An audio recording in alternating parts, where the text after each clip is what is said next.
Doc, many people are talking about the raid in Bamban and that particular pogo, which is now under the name of Zuon Yuan. But this is not the first one that PAOK has been involved in. Yeah. There have been other raids. Can we talk about that? Can we broaden our scope a bit? Opo. Actually, PAOK got into anti-pogo raids early May of last year. Okay. The Philippine National Police Anti-Cybercrime Group, through then Director Sidney Hernia, gave our office an intelligence packet, basically an information that this particular pogo operating in San Valley Clark were operating illegally, doing scamming activities. Now, during that time, nung nabasa po yun ng aming Executive Director, Undersecretary Gilbert Cruz, he brought the matter to the attention of the Executive Secretary. Who is the chair? Yes. ES Bersamin is our chair. And sabi ni ES, kay Yusek, sige, you support.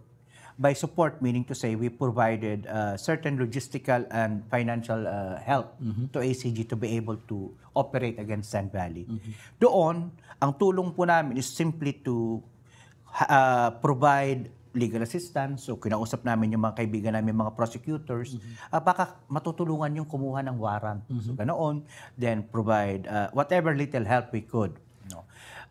Then, successful yung operation nung ACG. That was a very successful operation. Ang ano lang doon, ang konting problema lang doon para sa amin is yung mga na-deport, hindi sila yata na blacklist. Okay. So ang nag-deport sa kanila was BI syempre, pero they were not blacklisted, I think. I'm not sure on that. The second major issue is so if they were not blacklisted, they had the opportunity to come back. So I have to check on that. Pero kung hindi nga talaga sila na blacklist, para sa amin, problema yon, they can come back. Second is, hindi nakasuhan yung mga incorporators Okay. nung pogo na yon. Now, fast forward to our operation. Okay. So yun, naging parang learning curve, malalim pa yung learning curve namin. No? Okay. Fast forward to our managed operations. We operated last August with the help of DOJ IACAT and the NBI dito sa SKK Rivendell in Pasay. That's located in P. Zamora Corner, Gaitos. Okay. Yun yung una naming major operation. We found several, almost 300 foreign nationals there and almost 300 din ng mga Filipinos. So, yun, what we did there was we filed cases for violations of the SRC, Securities Regulation Code. And we found that this legitimate pogo, legal na pogo, may permit from PAGCOR, was actually doing scamming. Sabi ko, teka, parang malaking problema. Ito sabi ng boss ko, o nga no, parang nagtatago sila doon sa veneer na legal sila, pero nang-i-scam pala sila. Pogo is being used as a legal cover. Parang ganoon. So, yun ang una naming operation. So, dami namin natutunan doon. So, marami kaming, what we did was immigration. Thankfully, yung immigration talaga, napakalaking tulong po sa amin. Yung Bureau of Immigration. So, they came in, inquested all the individuals na nandoon. Yung mga criminally charged, turned over to NBI, BJMP, nakasuman.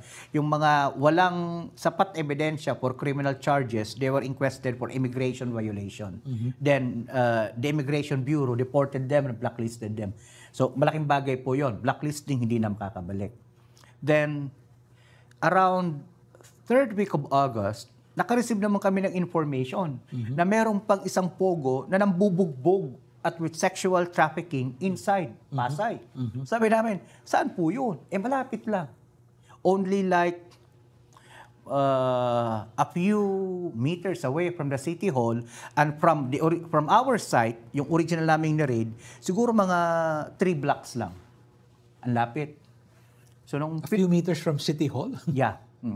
So, kung few meters from the City Hall, a few meters from the Department of Foreign Affairs, stone's throw, kitang-kita mo yung Senado. Okay. So, sabi ng boss namin, ang matindi pa doon, may sexual trafficking.